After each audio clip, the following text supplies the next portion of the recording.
harusnya KPU itu membuat suatu usulan. Yang jadi persoalan selalu, misalnya tadi dikatakan bargaining calon independen juga ada masalah, KPU juga main dengan calon, dengan petahana segala macam. Nah ujung-ujung pemerintah, Bapak tahu kan sekarang pemerintah ini, terutama Partai Demokrat Pak, itu terang-terangan mengatakan DPRD itu gubernur akan dipilih oleh DPRD. Mungkin nanti berikutnya mungkin bupati. Nah saya juga bersyukur, berarti kan 80 miliar, 600 miliar itu bisa kita potong Pak nanti dari Komisi 2. DPRD itu apalagi ada KPU dan Bawaslu gitu. Tetapi yang namanya demokrasi kan tidak seperti itu Pak. Pemerintah mengatakan habis uang banyak. Saya katakan pemerintah tidak substansif. Ini salah KPU juga Bawaslu. Tolong bikin terobosan dong Pak. Yang jadi masalah itu di mana? Sekarang pemerintah juga lucu-lucu, dulu mesti syarat, mesti ada pernah birokrasi, pernah apa syaratnya. Sekarang nggak boleh ada hubungan dinasti segala macam. Saya kira itu betul, tapi melanggar hak asasi manusia. Tetapi yang substansi mereka tidak bicarakan. Yang kita tidak mau itu kan kalau yang si koruptor ini yang jadi kembali Pak. Yang kita tidak mau ini pencuri-pencuri uang ini, bos-bos gelap ini yang tidak bayar pajak, yang membiayai orang, ini yang menjadi kepala daerah. Dan KPU Bawaslu tidak bisa mencegah ini. Maksud saya harus bikin terobosan. Di dalam alam demokrasi Pak, yang buruk sama yang baik ini punya kesempatan, peluang yang sama untuk terpilih. Nah itu tugas bapak-bapak sama ibu-ibu di sini. Bagaimana yang buruk-buruk ini jangan terpilih karena permainan lapangannya tidak rata Pak. Nah tugas bapak meratakan lapangan. Nah saya selalu bermimpi para aktivis yang idealis ini 2014 bisa masuk ke politik ini tanpa dicurangin Pak. Misalnya dari DPT Pak, saya nggak ngerti apa pikiran di KPU tidak membuat suatu terobosan. Bapak selama 5 tahun kan terus mengecek DPT, diperbaiki, pembaruan segala macam. Kenapa tidak buat satu sistem? Saya kemarin kebetulan diundang dari partai, diutus ke Melbourne Pak, pemilihan negara Victoria sana. Sana sangat menarik Pak. Ternyata tidak ada nama IT-an itu Pak, persis seperti kita Pak. Tetap DPT, setebal gajah begini, DPT nama. Jadi orang yang datang sama Pak, ada undangan kirim yang bersangkutan, persis kita. Datang lalu dicek, kalau tidak ada DPT, ya maaf, Anda tidak bisa dikasih pilih gitu Pak. Ya sama. Tetapi menariknya ada meja-meja lain yang mengatur orang yang tidak ada di DPT itu kan bisa saja. Saya waktu pas di tempat itu dia kebetulan mengunjungi mertuanya, mendadak sakit. Jadi gara-gara kunjungi mertuanya tentu tidak ada DPT dia kan. Dia si orang ini bawa anak istrinya, dia datang ke meja yang disediakan tanpa ada daftar di DPT Pak. Lalu dia bilang saya karena ada mertua sakit saya datang ke sini mau memilih katanya. Oke tidak apa-apa. Bawa kartu nggak ada, nggak apa-apa, disuruh isi formulir. Formulir diisi, kamu alamatnya di mana, telepon berapa, nomor security, semua diisi lah. Kita juga pasti bisa isi Pak. Lalu dikasih hak pilih Pak. Tapi hak pilihnya itu dimasukkan ke amplop. Itu yang menarik. Jadi kenapa? Ini tidak boleh dihitung di TPS yang bersangkutan. Karena bisa saja yang bersangkutan ini bohong. Walaupun ada KTP, bisa bohong dia bilang. Ini dikirim ke KPU-nya Pak. Makanya mereka butuh seminggu di KPU ini ada jadi pembaruan data, ada Bawaslu-nya mengawasi, termasuk para saksi partai untuk memutuskan apakah orang ini berhak dihitung suaranya atau tidak. Karena kan bisa saja dia bohongin di beberapa tempat kan Pak. Kalau di beberapa tempat kan amplopnya akan masuk juga ke sini. Sekalian ngecek DPT yang listnya itu kan dia lapor, saya harusnya tinggal di wilayah ini. Langsung ketahuan kalau dia memilih di tempat asalnya dan dia pergi ke mertuanya mendaftar sebagai itu. Dan ada sanksi Pak, 6 tahun penjara Pak, kalau dia ternyata bohong. Jadi saya kira orang yang akalnya saraf baru berani bohong seperti itu Pak. Tetapi kalau dengan sistem Bapak sekarang, Bapak melanggar hak asasi manusia.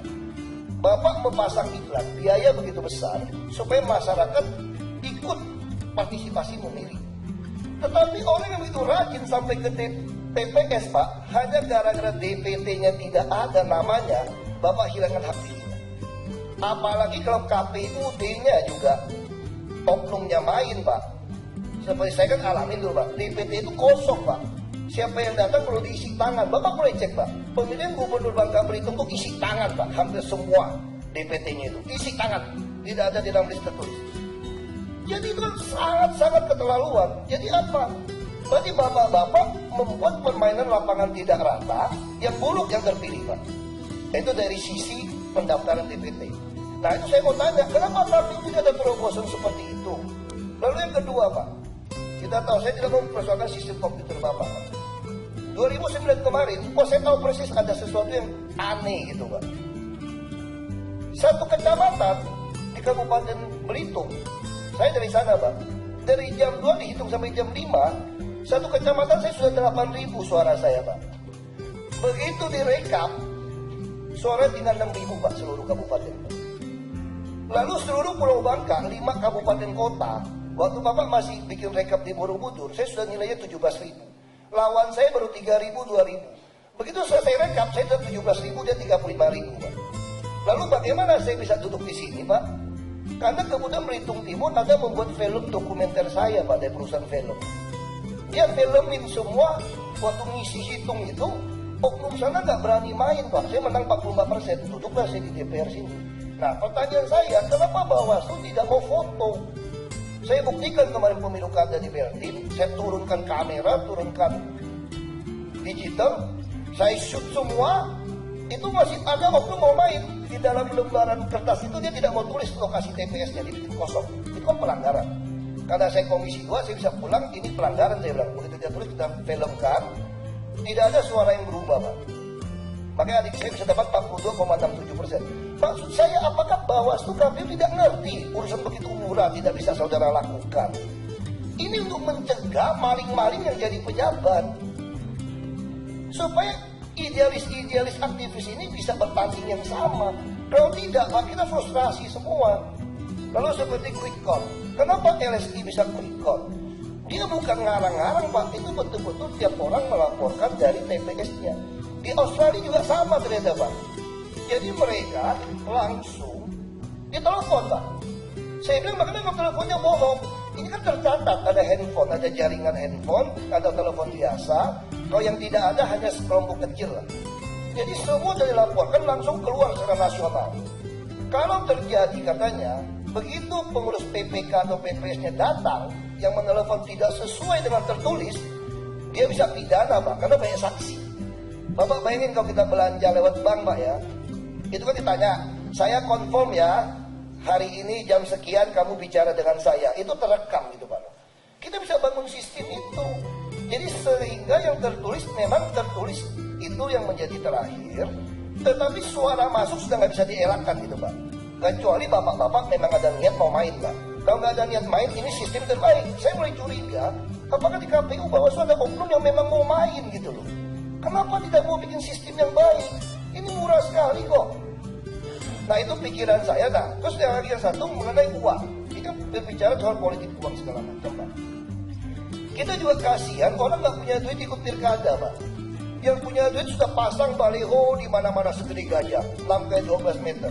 Yang nggak punya uang, PNS yang jujur, kepala dinas yang jujur, nggak bisa pasang. Padahal PNS itu adalah birokrat yang terbaik bisa melayani sebetulnya. Nah kalau dia jujur bisa menjadi pejabat publik, tapi nggak bisa tanding. Kenapa tidak KPU? Ini kan masih sosialisasi. Siapa calonnya? Semua fotonya ada. Kenapa tidak semua buat peraturan, calon tidak boleh pasang baliho, kecuali KPUD. Kalau calon merasa, saya merasa KPUD kurang balihonya, saya mau pasang. Boleh dipasang, asal Anda juga masukkan foto lawan Anda. Yang disetujui, jangan ada warnanya dikurangi. KPUD bisa bikin aturan itu. Nah ini maksudnya terobosan-terobosan ini yang harus KPU Bawaslu pikirin gitu loh. Jangan cuma ngabisin 1 triliun nggak ngaruhan. Kita ingin demokrasi ini ada hasil. Sekarang sementara menurut saya sudah ada oknum-oknum di pemerintah ini yang menuduh demokrasi ini gagal. Kita pengen kembali ke otoriter. Oh nggak bisa. Kalau lewat DPRD tiap tahun nyogok itu anggota DPRD. Yang kaya DPRD. Nah terus yang ini titipan terakhir, Pak. Ini terobosan supaya permainan lapangannya merata, Pak, ya. Kita sudah meratifikasi konvensi PBB melawan korupsi, Pak. Itu di Undang-Undang Nomor 7 tahun 2006. Itu namanya itu pasal itu illicit enrichment, kekayaan yang tidak wajar, Pak. Hari ini Bapak tahu nggak, banyak pengusaha gelap untuk menguasai sumber daya alam termasuk kades, mereka nggak bisa jadi bupati, jadi kepala desa loh, Pak. Untuk menguasai sumber daya alam, dengan menjadi kepala desa dan bupati atau wali kota atau gubernur. Jadi bahaya sekali kalau pengusaha-pengusaha gelap ini bukan hanya membayar penguasa, tapi menjelma menjadi penguasa, sehingga dia menjadi penguasa hak. Nah, tetapi kalau Bapak bikin sistem dengan berdasarkan ilisitisme tadi, kita ada selalu Bapak, kalau calon kan mesti laporkan RHKPN, ada SPT pajak. Bapak-bapak itu lebih mudah, serius. Saya waktu mau jadi gubernur, jadi bupati, cuma tunjukin stempel KPK saja, sudah laporkan kekayaan, sudah terima kok. Saya bisa bohongin bapak-bapak. Harusnya umumkan dong LHKPN seluruh calon kepala daerah. Bapak cek, kalau harta saya 10 miliar, kira-kira pantas nggak saya 10 miliar? Usaha saya sendiri saya bayar pajak nggak berapa?